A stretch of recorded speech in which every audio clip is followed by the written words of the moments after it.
do a quick unboxing. This is the box it comes in. Let's see. It's got some paperwork in the box. It's got a little thank you note. All right. And that's about it. Plastic bag.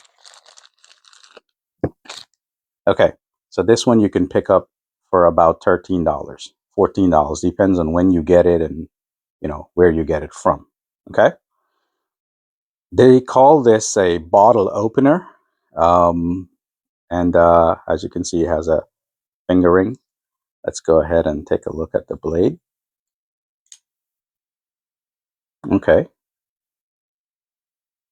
Not bad. Say the blade is about maybe an inch and a half, close to 2 inches. All right. So it's a small blade. If you're trying to do any small utility work, or you're trying to EDC this thing, yeah,